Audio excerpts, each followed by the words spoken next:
Shalom, Israel. Shalom, Yasharana. And the whole house of Yehuda. It's been a minute since I did an update video with a video on continuing in the book of Maccabees. It's been a busy couple of weeks, really. Busy week last week, and with the storm and all that stuff, and I had some other stuff going on as far as schoolwork and whatnot. So I've been a little busy and tired, and I need to gather up me some strength. So it's like, well, hey, I need to continue reading in the Apocrypha where we left off in the book of 2 Maccabees. And we're the last place I left off was in the beginning of chapter 3. So, like I said, we're gonna continue reading. Basically we're gonna end up reading this whole book. So we still got 3rd Maccabees, 4th Maccabees to go before we get into the epistle of Jeremiah and the book of Baruch and the Apocalypse of Baruch and so forth. So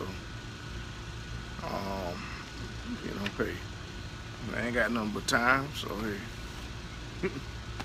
Well, how y'all doing today? Hope y'all having a blessed day. Hope y'all enjoyed the Shabbat yesterday, and I know a lot of people were probably cleaning up after the storm. And I've seen a lot of people cleaning up, still cleaning up today. So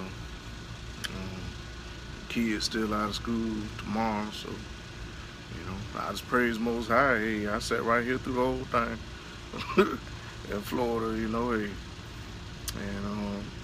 and I let my faith and my works aside. And my faith in Yah was strong. I said, hey, everybody called me running and hiding into the hills and the mountains, going up and here and there, to and fro. I'm like, I ain't going nowhere. I'm gonna be right here. If you sealed, if you covered, if you sealed, you sealed in your forehead.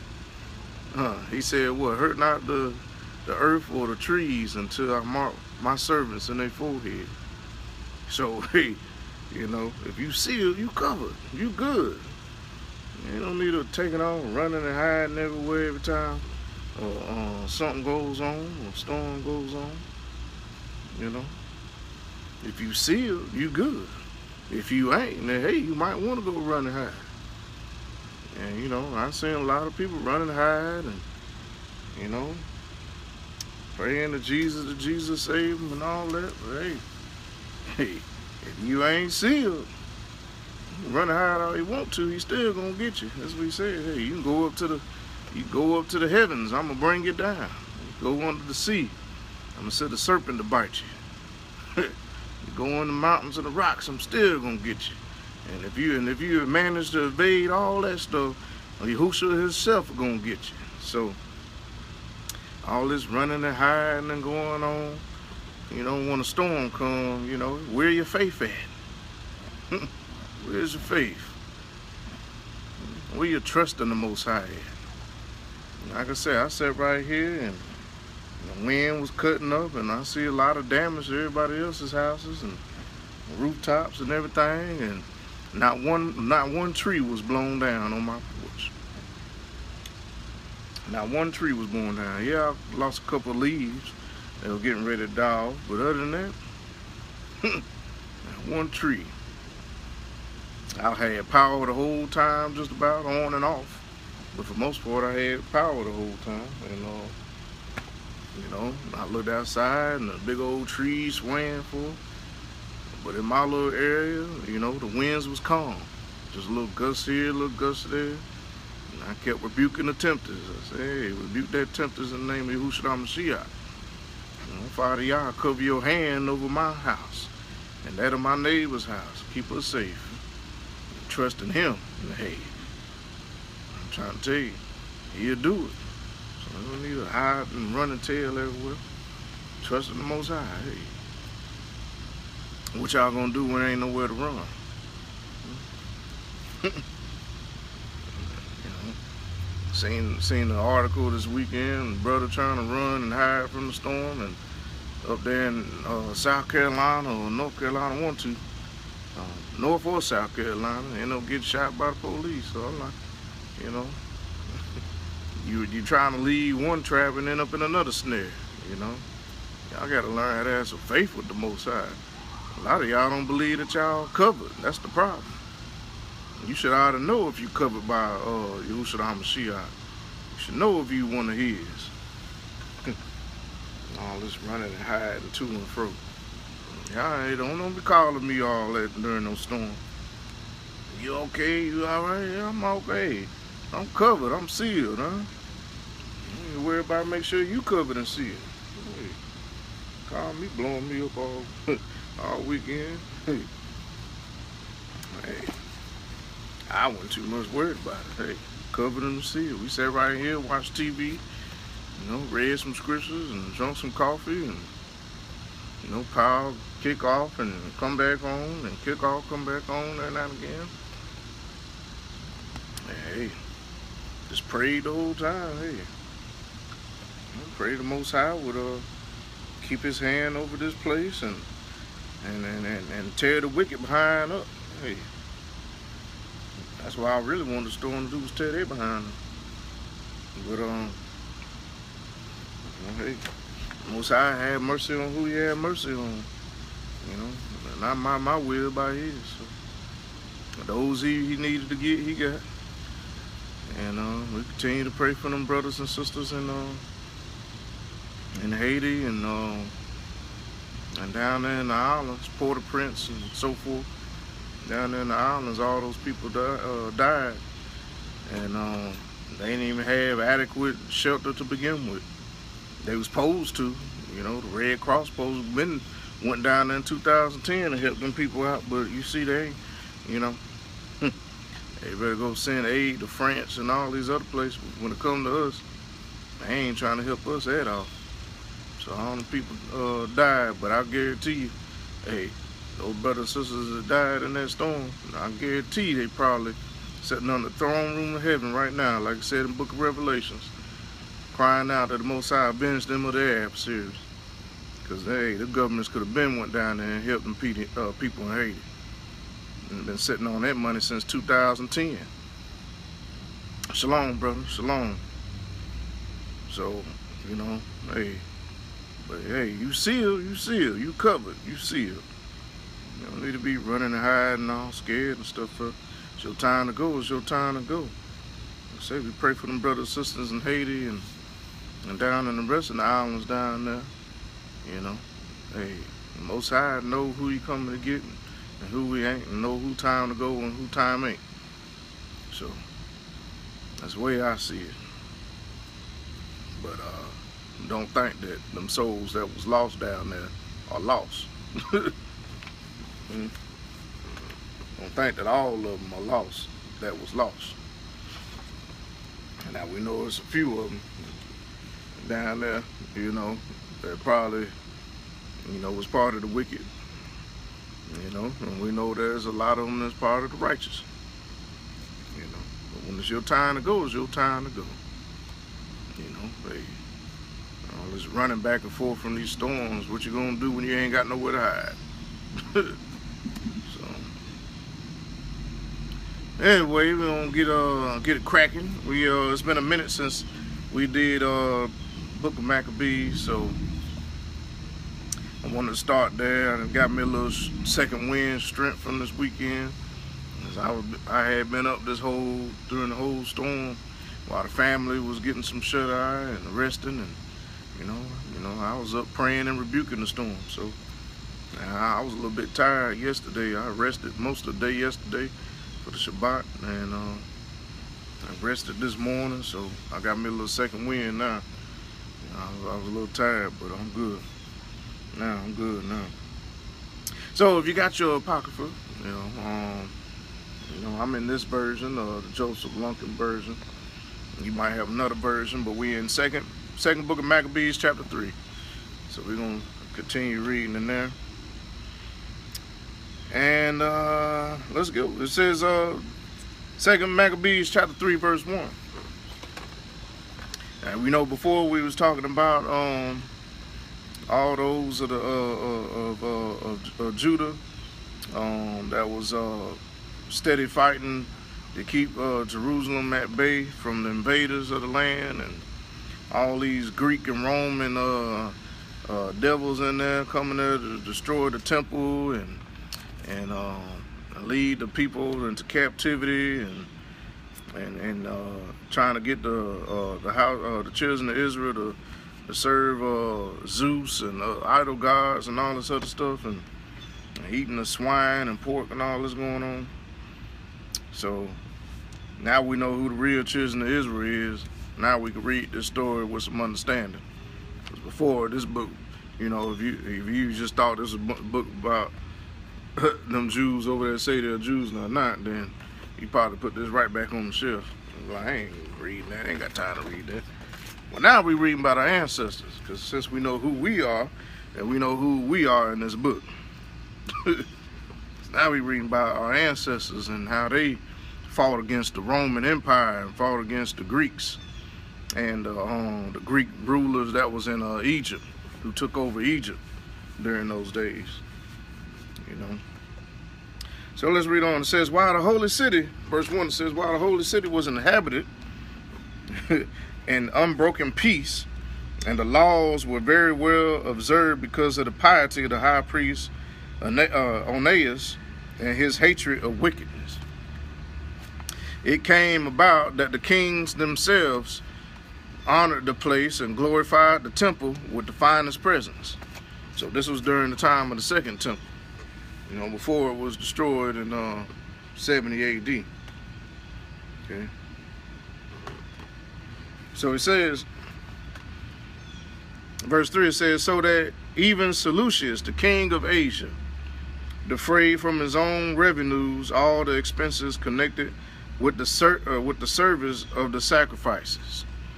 So this King Seleucus of Asia is this guy, this Greek king, Seleucus the fourth of Philopator during this time. Philopator. This was during the time of 218 and 175 BC.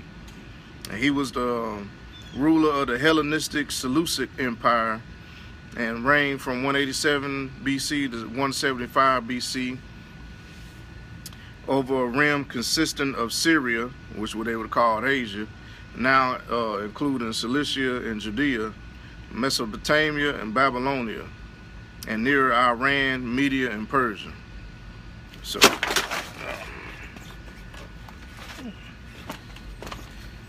and this would be what this dude would have liked. This Greek devil here. Okay. So that's Seleucus the fourth, Philopator, who we're reading about in second Maccabees chapter 3. Okay. Now I say that in this devil here because, hey, you want to talk about some incest. Let's read the backdrop on this dude.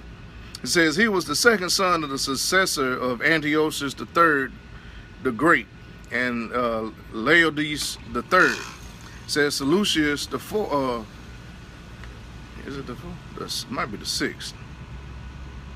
Yeah, the sixth. Sorry.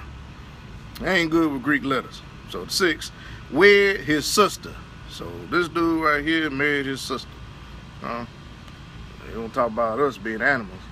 These Greeks, these nasty Greeks, run around here naked with their homosexuality, marrying their sisters and polygamy and all kind of going on.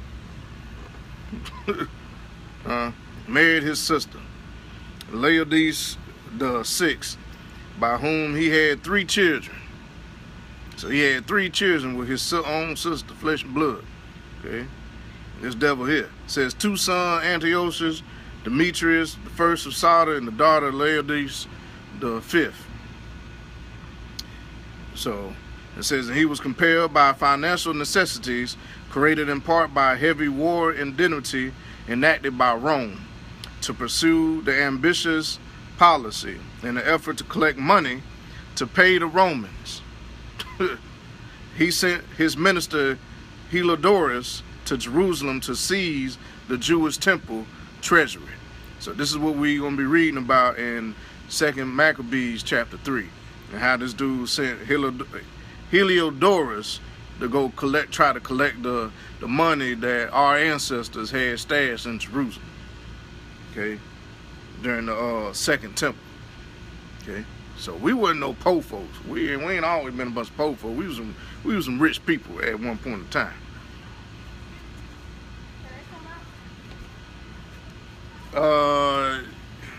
Yeah. Hold on. Hey, y'all friend want y'all to come out there. Y'all go around the front. Oh, well. Well, tell Anthony and Gabe to come around the front then. Alright. So that's what we read about. This devil here slept with his sister and sent his homie Heliodorus to go down there and take the money from the house of Judah in Jerusalem. Okay. So he can pay Rome, pay the Roman Empire. So let's get it. So let's go back to Maccabees to give you a backdrop of who that was. It says so that even verse 3, it says, so that even Seleucus, the king of Asia, defrayed from his own revenues and all expenses connected with the service of the sacrifices. But a man named Simon of the tribe of Benjamin, okay, who had been made captain of the temple. What did he say? Well, how do we know that all these people we're reading about was black? Because the Holy Bible said they were. He said they were black unto the ground, our ancestors. During the first and second temple, they were black unto the ground. They look like the Ethiopians. So we talking about black people. And how these white devils, these Greek and Roman white devils, went into our land and Jerusalem to take money from the temple and take resources too, along with some of us as slaves. So that's what we're reading about, our history. Can't know where you're going unless you know where you came from. Okay. Says, by the man named Simon of the tribe of Benjamin, had been made captain of the temple, and had a disagreement with the high priest about the administration of the city market. It says, and he could not prevail over Aeneas, and he went to Apollonius of Tarsus, who at that time was governor of Syria and Phoenicia. Okay, the Phoenicia and Syria. It says, and he reported to him that the treasury in Jerusalem was full of untold sums of money. So we were some rich Negroes, Hebrew African Hebrew Israelites. Okay, so us African Hebrew Israelites were some rich Negroes. Okay, so they got wind of all that loot, so they had to go send somebody to go see what's going on in the temple. It says, so that the amount of the funds could not be reckoned, and that they did not belong to the. It says, and that they did not belong to the account of the sacrifices, but that it was possible for them to fall under the control of the king. So, so you had this king who married his own sister and had 3 children. He sent his homeboy Heliodorus down there to Jerusalem to collect all that extra money to pay Rome. Yeah, I'm not Jewish. I'm a Hebrew Israelite in the tribe of Judah. Now, are you Jewish? Yeah. So he's saying. So it said when Apollonius met the king, he told him of the money about which he had been informed. the king of Heliodorus, who was in charge of his affairs, and sent him with commands to the effect of the removal of the aforesaid money. Okay, so Heliodorus. Backdrop on who Heliodorus is. Now, Heliodorus was a legate of Seleucus around the time of 187 BC to 175 BC. And it states that some historical sources say that he assassinated Seleucus, seized the throne for himself before Antiochus the sixth of Ephames, the brother of the late king, with the help of the Pergamon monarchs, Eumenes II, recovered it. So this is this will be a picture of so-called Heliodorus from the temple, and this picture was, you know, pretty much came from the Roman Catholics, you know, the Vatican. Okay, the evil Roman Empire, the Roman Catholics. Okay, when they was fighting in the temple, and notice how in here they whited out this picture as well. Okay, so if the Bible say that the children of Israel, the real true Hebrew Israelite Jews, are all black unto the ground, and who the white people? He say we look like the Ethiopians. And white people don't look like Ethiopian Africans. So now we know that, hey, they whited that out too. But we know who we are, and we know who this book talking about. So let's get it. So verse 8, it says, well, verse 7, it says, when Apollinatus met the king, he told him of the money about which he had been informed, and the king, meaning Seleucus, chose Heliodorus, who was in charge of his affairs, and sent him with commands to effect the removal of the aforesaid money. So they wanted that money. It said Heliodorus at once set out on his journey, ostensibly to make a tour of the inspection of the cities of Syria and Phoenicia, but in fact to carry out the king's purpose. And verse 9 says, when he arrived at Jerusalem and had been kindly welcomed by the high priest of the city, he told about the disclosure that had been made and stated why he had come, and inquired whether this was really was the situation. It says, now the high priest explained that there was some deposits belonging to widows and orphans. Now, why would they have a bunch of money sitting around that belonged to the widows and the orphans? Because, hey, they were collecting the tithes. Where the tithes went to? Tithes went to the Levites, and the Levites used it, you know, for the temple, as far as the corn, wine, oil, and the livestock and what have you. And if there was money, they used it for whatever the temple needed. But if they had enough, just like I said in the Holy Bible, they gave it back unto who? The widows and the orphans. Okay, and who we supposed to be giving our tithes and offering to too, and not to, Pastor such and such and Bishop Tutu at Ebenezer First Baptist Church. Okay, because they ain't no Levites, number one, and they sure ain't no widow and orphan, or the poor or the strangers. Okay. So they had some money put up, in other words, for the poor, widows, and orphans. Tithing money and offerings, tithes and offerings. It says, and also some money of Hyrcanus, and son of Tobias, a man of very prominent position, and that it totaled in all 400 talents of silver and 200 of gold. To such an extent, the impious Simon had misrepresented the facts. So it was so much money that the impious Simon had misrepresented the facts. He really didn't know how much money was in there. He probably just guesstimated. Verse 12 says, and he said that it was utterly impossible that wrong should be done to those people who had trusted in the holiness of the place and in the sanctity and inviolability of the temple, which is honored throughout the whole world. But Heliodorus, because of the king's commandment which he had, said that this money must in any case be confiscated for the king's treasury. So in any case, no matter what the true Hebrew Israelites said, it must be confiscated for the king's treasury, so they could pay Rome.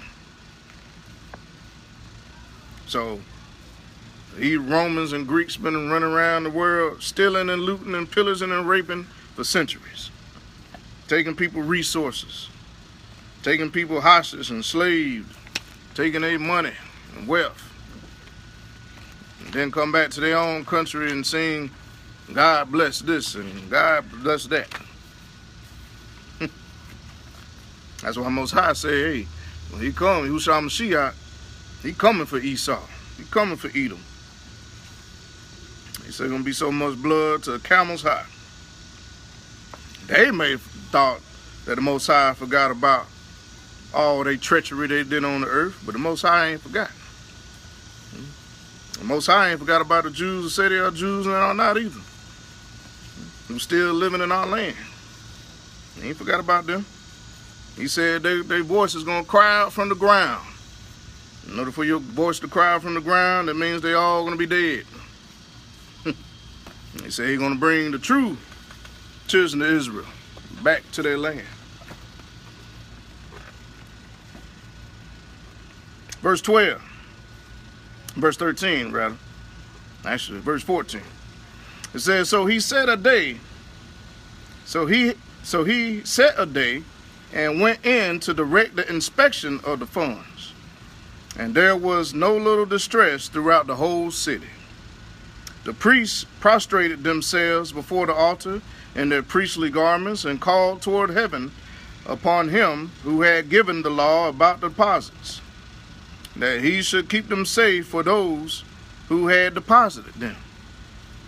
It says, to see the appearance of the high priest was to be wounded at heart, for his face and the change of his color disclosed the anguish of his soul.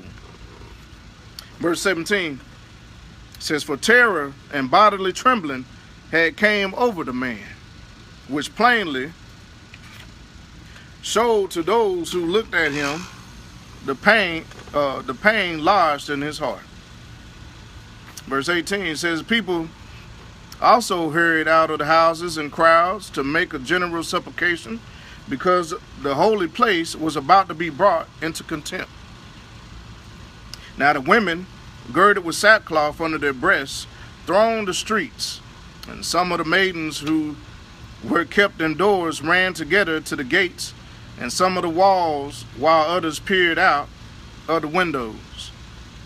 And holding up their hands toward heaven, they all made entreaty. Verse 21. And there was something pitiable in the prostration of the whole populace, and the anxiety of the high priest in his great anguish. Now while they were calling upon the Almighty Yah, that he would keep what had been entrusted safe and secure for those who he had entrusted it. So in other words, they were praying, calling upon Yah to keep safe that treasure they had stored up for the widows, the orphan, and the poor, to keep it safe from the invaders who came into the land trying to take the money for their own self. Now verse 23, it says, Heliodorus went on with what he had decided, but when he arrived at the treasury with his bodyguard, then and there the sovereign of spirits and of all authority caused so great a manifestation. The sovereign of spirits, talking about the Most High Yah, caused a great manifestation, that all who had been so bold as to accompany him were astounded by the power of Yah and became faint with terror. Verse 25, it says, for there appeared to them a magnificently caparisoned horse, with a rider of frightening mien, and it rushed fiercely at Heliodorus and struck at him with its front hooves. Its rider was seen to have armor and weapons of gold. Now that, what he describing, what was being described was that picture I just showed you about this rider on this white horse going at Heliodorus is supposed to be sitting on the ground over here. That'd be Heliodorus, and that would be the rider on that horse. Okay. Now notice it don't say it's a white horse. It says it's a horse. It says, with the rider of frightening mien, and it rushed fiercely at Heliodorus and struck at him with his front hooves. Its rider had been seen to have armor and weapons of gold. Okay. And two young men also appeared to him, remarkably strong, gloriously beautiful, and splendidly dressed, who stood on each side of him and scourged him continuously, inflicting many blows on him. In other words, two angels pretty much showed up and tore his behind up, inflicted many blows on him. Verse 27 says, when he suddenly fell to the ground and deep darkness came over him, his men stood up. His men took him up and put him on a stretcher and carried him away. And this men who had just entered the aforesaid treasury with a great retinue and all his bodyguard, but was now unable to help himself. So this man came in strong, getting ready to take this loot. Until the Most High sent them angels down there to wear his behind out. He couldn't even hold himself up. He had to get help. He had to get took out by a stretcher. It says, when was now unable to help himself. It says, and they recognized clearly the sovereign power of Yah. Verse 29 says, while he lay prostrate, speechless because of the divine intervention, and deprived of any hope of recovery, they praised Yah, who had acted marvelously for his own place. And the temple, which a little while before was full of fear and disturbance, was filled with joy and gladness, now that the Almighty Yah had appeared. Quickly, some of Heliodorus' friends asked Ananias to call upon the Most High and to grant life to one who was laying quite at his last breath. And the high priest, fearing the king, and the high priest, fearing that the king might get the notion that some foul play had been perpetrated by the Jews with regard to Heliodorus, offered sacrifice for the man's recovery. While the high priest was making an offering of atonement, the same young men appeared again to Heliodorus, dressed in the same clothing, and they stood and said, be very grateful of Ananias the high priest, since for his sake Yah has granted you your life. Be grateful for Ananias praying for you, because if it wasn't for them, you would have died trying to come in here and take this loot for the Romans. Verse 34 says, and see that you who have been scourged by heaven report to all men the majestic power of Yah. Having said this, they vanished. It says, then Heliodorus offered sacrifice to Yah and made very great vows to the Savior of his life. And having bidden Ananias farewell, he marched off with his forces to the king. And he bore testimony to all men of the deeds of the supreme Yah, which he had seen with his own eyes. Verse 37 says, now when the king asked Heliodorus what sort of person would be suitable to send on another mission to Jerusalem, he replied, and he quotes, if you have any enemy or plotter against your government, send him there, for you will get him back thoroughly scourged. If he escapes at all, for there certainly is about the place some power of Yah. So in other words, hey, if you got an enemy or a plotter against your government, send him, because he might not come back. He might not come back alive. Verse 39 says, For he who has his dwelling in heaven watches over the place himself, and brings it aid, and he strikes and destroys those who come to do it injury. This was the outcome of the episode of Heliodorus and the protection of the treasury. So the Most High wasn't playing, hey, he was just going to run in there and take what you thought was going to run in there and take. But I'm pretty sure they're going to try again. Let's read on. 2 Maccabees chapter 4. Now it says, now the previously mentioned Simon, who had informed about the money against his own country, slandered Aeneas, saying that it was he who had incited Heliodorus and had been the real cause of the misfortune. And he dared to designate as a plotter against the government the man who was the benefactor of the city, the protector of his fellow countrymen, and a zealot for the laws. When his hatred progressed to such a degree that even murders were committed by one of Simon's approved agents, Aeneas recognized that the rivalry was serious, and that Apollonius, the son of Menesthius and governor of Syria and Phoenicia, was intensifying the malice of Simon. Verse 5 says, So he betook himself to the king, not accusing his fellow citizens, but having in view the welfare, both public and private, of all the people. For he saw that without the king's attention, public affairs could not again reach a peaceful settlement, and that Simon would not stop his folly. Now when Seleucus died, and Antiochus, who was called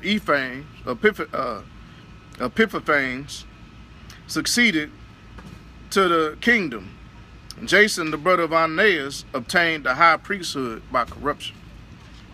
So it's a switch up. So after King Seleucus the sixth of Potiphar died, Antiochus, who was called Epiphanes, succeeded to the kingdom, and that would be and he would be, let's see,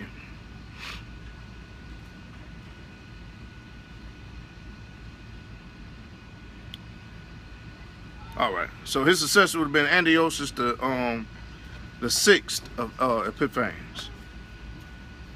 So it would have been Antiochus the sixth of Epiphanes that succeeded him. Okay, this guy. From 175 to 164 BC, and he was king of the Seleucid Empire, king of the Syria, the Greek. Okay, that would have been that guy. Now, so it says for what was it? All right, verse 4 says oh, never mind. Verse 8, I'm sorry. Verse 8, it says, promising the king at an interview 360 talents of silver, and from another source of revenue 80 talents.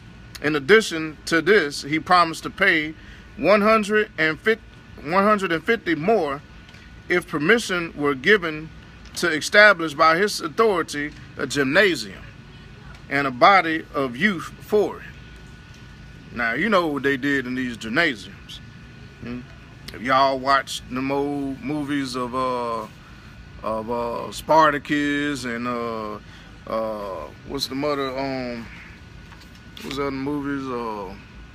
Ben-Hur and all those, you know, them stadiums, what they call stadiums, what they call football stadiums today, them gladiator type movies. They had people running around on daggone chariots with fighting each other to the death, which ain't nothing but slaves fighting each other to the death, or out there with straight swords and spears and whatnot, cutting each other up to the death. You know, it was a slave sport for the Romans and Greeks' amusement. Okay, these gymnasiums. And now Negroes get paid to do the same thing, except with helmets this time. Okay, it says in the body of youth forward, so a body of young men to fill it up. It says, and to enroll the men of Jerusalem as citizens of Antioch. Okay? So once the men of Jerusalem became citizens of Antioch, you best believe they was part of that body of youth that filled that gymnasium to the death. Verse 10 says, when the king ascended and Jason came to office, he had once shifted his countrymen over to the Greek way of life. Verse 11, he says, he set aside the existing royal concession to the Jews secured through the John, the father of Eupelemus, who went on the mission to establish friendship and an alliance with the Romans.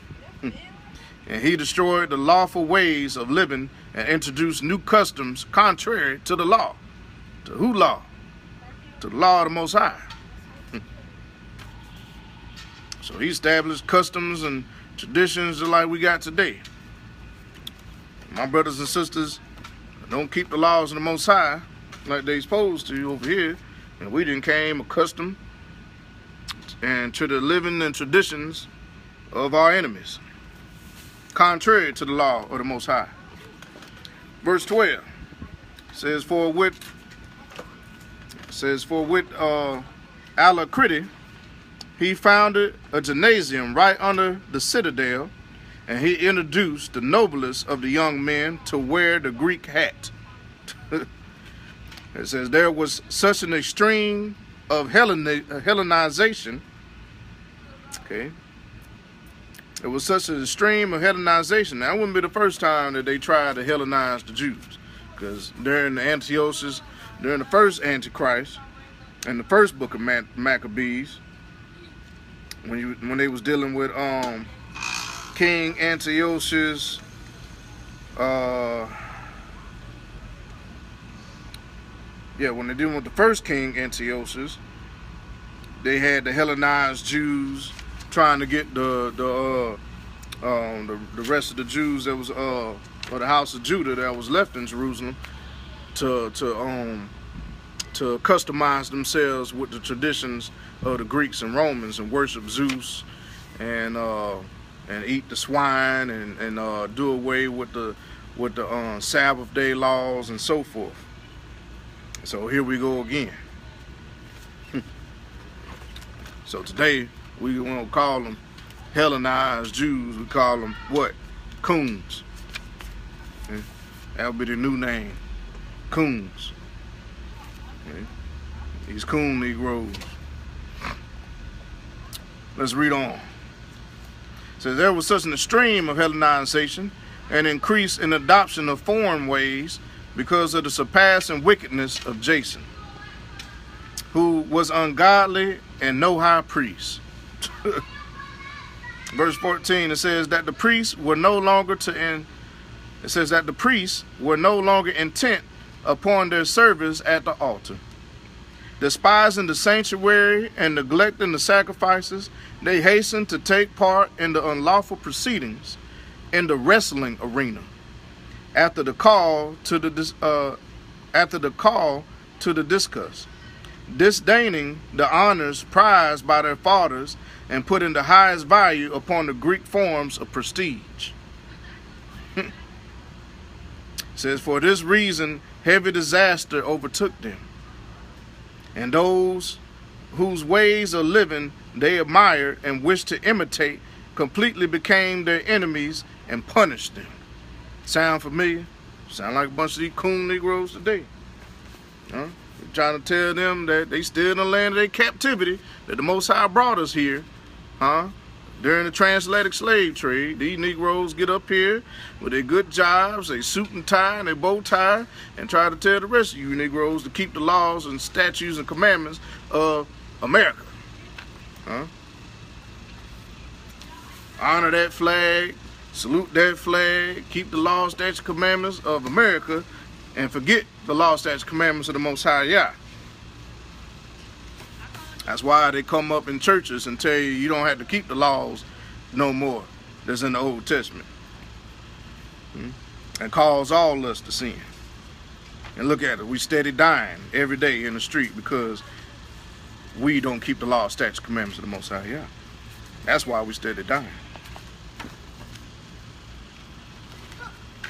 So these Negroes are the same today as they were back in the day. And what happened to them? They wish to imitate completely. They done wore a Greek hat. Probably started to learn how to talk Greek. Become uppity. Probably wanted to bleach their skin too, like you see going on today. Not wearing their natural hair. Putting daggone Asian and horse hair in their head.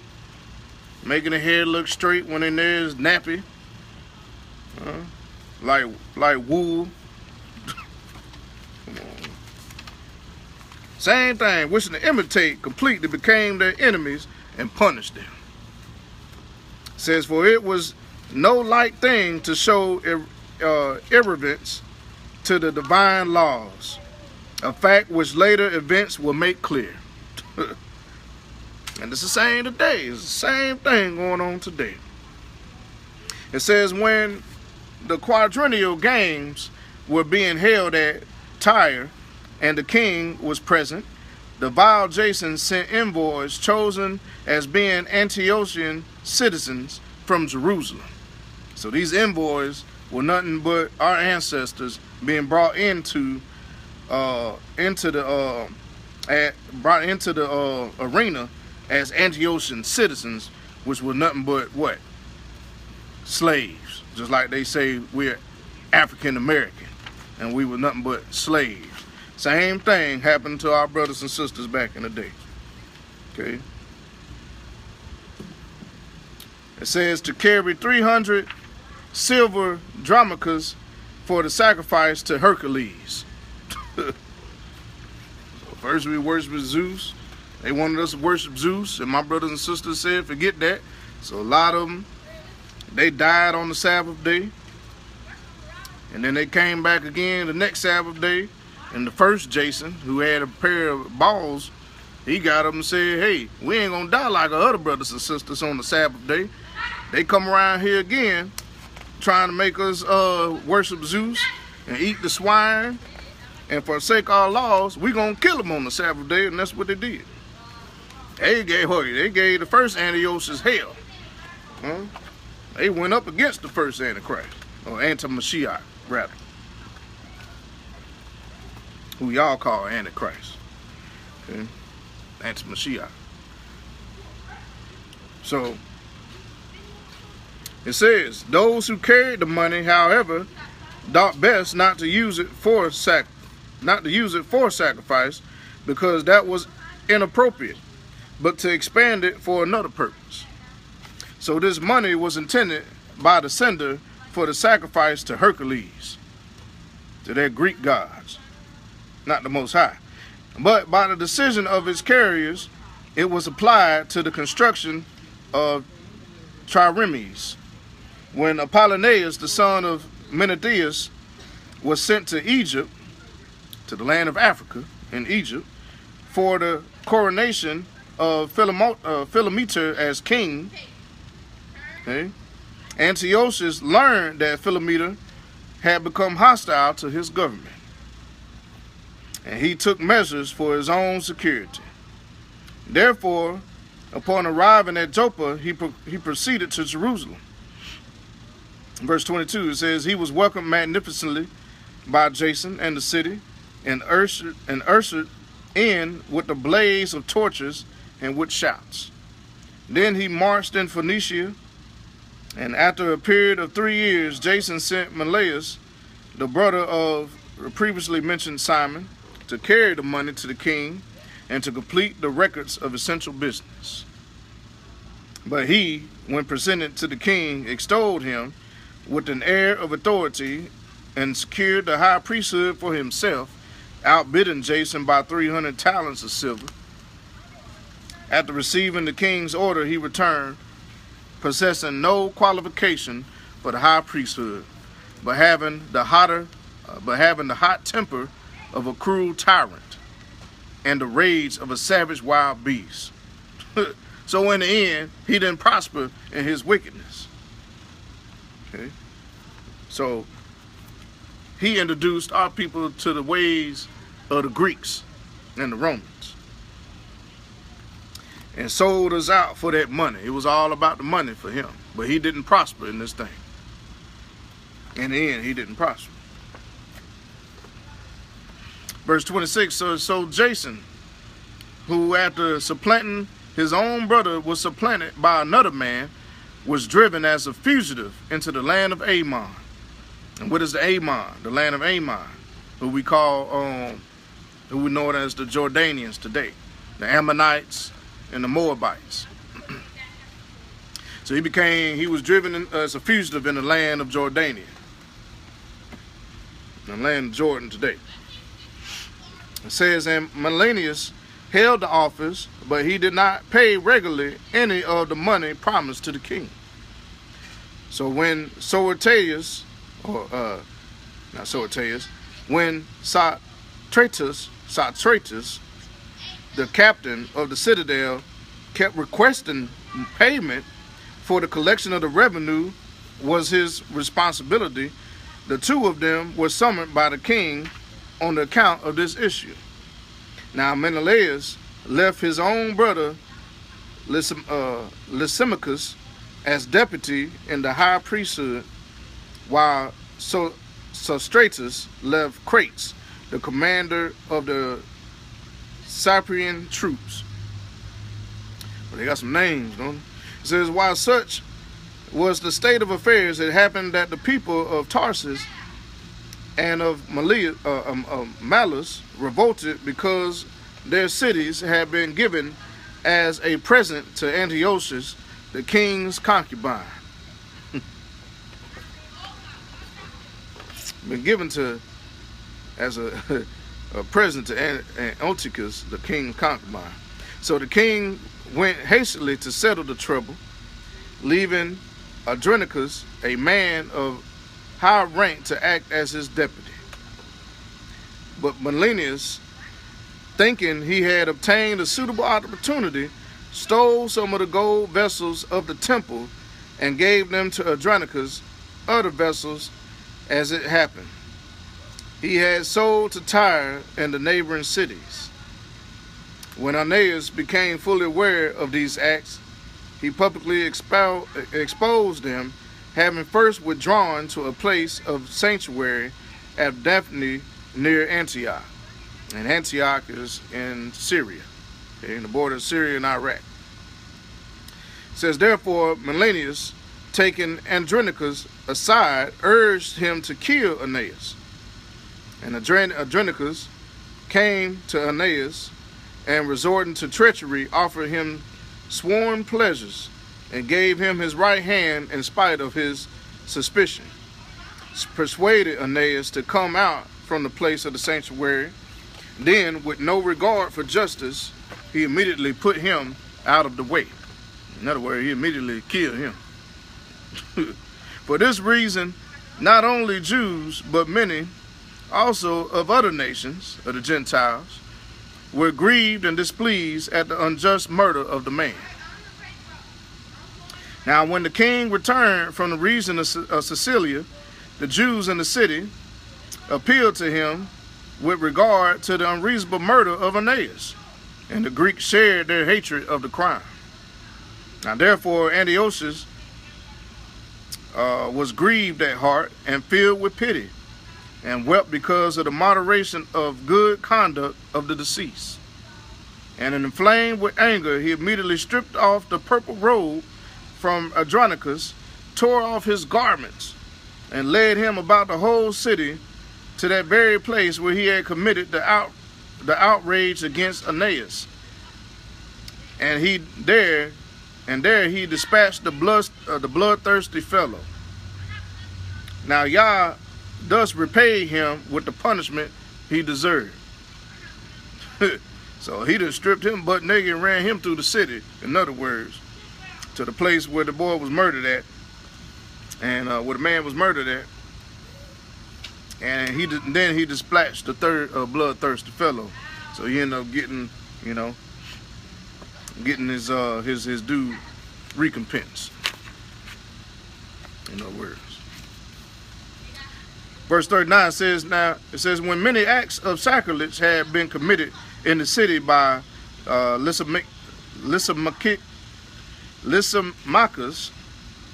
with the connivance of Menelaus, and when report of them had spread abroad, the populace gathered against Lysimachus, because many of the gold vessels had already been stolen.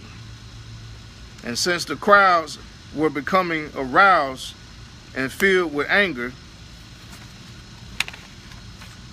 Lysimachus armed about 3,000 men and launched an unjust attack under the leadership of a certain Arrhenius, a man advanced in years and no less advanced in folly. But when the Jews became aware of Lysimachus' attack, some picked up stones, some blocks of wood, and others took handfuls of the ashes that were lying about, and threw them in wild confusion at Lysimachus and his men. They were trying to stone him, to death.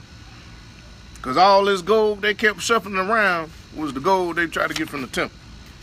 Okay. Verse 42, it says, as a result, they wounded many of them and killed some, and put them all to flight. And the temple robber himself they killed close by the treasury. Okay.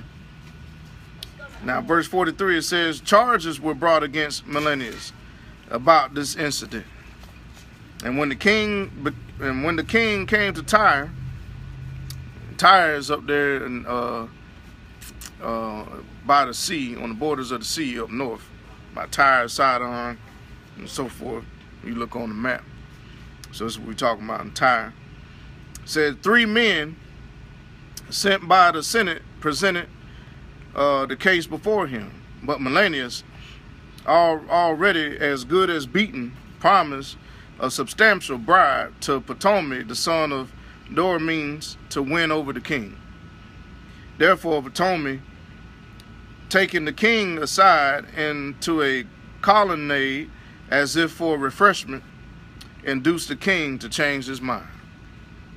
Now Menelaus, the cause of all the evil, he acquitted of the charges against him, while he sentenced to death those unfortunate men who would have been freed uncondemned if they had pleaded even before the sentence.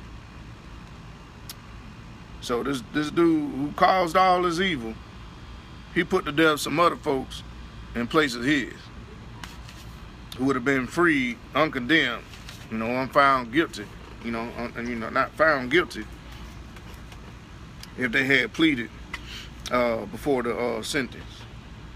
Verse 48 says, and so those who had spoken for the city and the villages and the holy vessels quickly suffered the unjust penalty. Therefore, even the Tyrians, showing their hatred of the crime, provided magnificently for their funeral. So they know they died wrong. So even the Tyrians, those who lived in the land of Tyre, they even came together in respect for their funeral. Verse 50, it says, but Menelaus, because of the cupidity of those in power, remained in office, growing in wickedness, and having become the chief plotter against his fellow citizens. This dude was just all out evil. all out evil. And I think that's good. I think we're gonna leave it there. Leave it there for today. And we got ways to go. Still got a ways to go, because we still got all the way to Second Maccabees, goes all the way to chapter 15. So we got about 10 more chapters of this book. Then we go right into Third Maccabees and into Fourth Maccabees. And then we start getting into the book of Baruch. And then I'll probably throw in the second book of Baruch, the Apocalypse of Baruch. Because I read Baruch, and the Apocalypse of Baruch was pretty good. There's a lot of stuff in there and that's important in that book concerning the children of Israel in the last days, and concerning the Antichrist, and concerning the coming of the Mashiach, the second coming of the Mashiach. So we've been getting into that, because that's a deep book. And we ain't forgot about Enoch. We're going to still get in Enoch. We're going to take it one book at a time, so we got plenty of time. So I hope y'all have a blessed day today. I hope y'all enjoyed the Shabbat yesterday. And I know we had to finally got my trumpet, my shofar. I ordered from Israel, and that came in. So I got a chance to blow that, even though it was past the Feast of Trumpet Day. But got a chance to blow that before the storm and before the hurricane. And you know, hey, just trust the Most High, keep the faith in Him.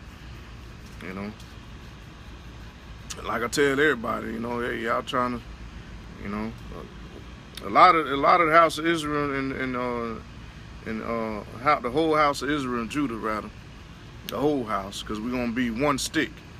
The Most High said it's not gonna be no more, you know, Ephraim and Judah. There ain't gonna be no more Israel and Yehudah. There's gonna be one stick, so we all gonna be one house. So, you know, I know a lot of us coming in, we coming in truth. We know who we are now. We ain't just Negroes and niggas no more. We know where we come from and where we going and how we got here. Okay, y'all done suppressed us with that knowledge for too long in this God-forsaken country. So we on our way home. We rising up. We know who we are and know what we got to do to get there. Now we coming for our land, one way or the other. You know, so until then, you know, I know a lot of y'all brothers, you know, that say y'all Jews and may not be, don't be offended, you know. Don't be offended by it, you know. Hey, you got to remember, hey, we was brought here as slaves. We ain't come over here on no A1 visa. We was brought over here on ships. Half of us died, jumped overseas, over in the Atlantic Ocean, been beat to death ever since we've been here. We ready to go home. So don't try to kill our vibe, because we know who we are in the Word, because the Most High revealed unto us who we are in this book. For all this time, we've been the only people on this planet who have not received reparations. Even those Jews who say they are Jews receive reparations. But we have not received anything, just like the Bible said. It said He would send us into captivity, into slavery, into Egypt in bondage again with ships. And no man will buy us or save us. And no man has bought or saved a black man ever in this place. But we know that we are redeemed of the house of Israel. We are the redeemed of the Most High. We are the redeemed of Yahushua the HaMashiach. And we on the way home. And we come home whether y'all want us to or not. The Most High going to make a way. He said He's going to gather Judah from the four corners of the earth and bring them back into their land. And there's going to be peace in the land. And they're going to dwell in peace in the land. So there's not going to be peace in Jerusalem until we back in our land. Okay? So those who say they're Jews or not shouldn't be concerned about whether we know we the Jews or not. Should be concerned whether you grafted in. Just like the Gentiles. Most High say the Gentiles got to be grafted into the HaMashiach, and the original branches of the Jews had to be regrafted in. So make sure you grafted in. Don't worry about who, what, and who ain't. Make sure you grafted in into the Mashiach, into Messiah. And if you grafted in and be sealed, then you good. Keep the law, statutes, commandments, be sealed. You know, that's what it's about. That's how you gonna, hey, that's how you gonna be redeemed. You know. So, with that, brothers and sisters, say shalom. Appreciate y'all watching and following. And as we continue to learn about our history, because they ain't teaching y'all none of this in church. Huh? They not teaching you this in church. They ain't teaching you nothing. For all these years, we thought we were the Gentiles. Let you know how much they taught us. And the Bible clearly says the children of Israel are like the Ethiopians, black unto the ground, blacker than coal. So they ain't never taught us that in church. You had to read it for yourself. So that's why I'm doing these series, so my people can understand about our ancestors, what happened to our people back in the day, and how we got to this point, and where we're going. Because if you don't know where you come from, you don't know where you're going. And like Brother Paul, Brother Shaul said, he wouldn't have you to be ignorant. And neither would I. Shalom.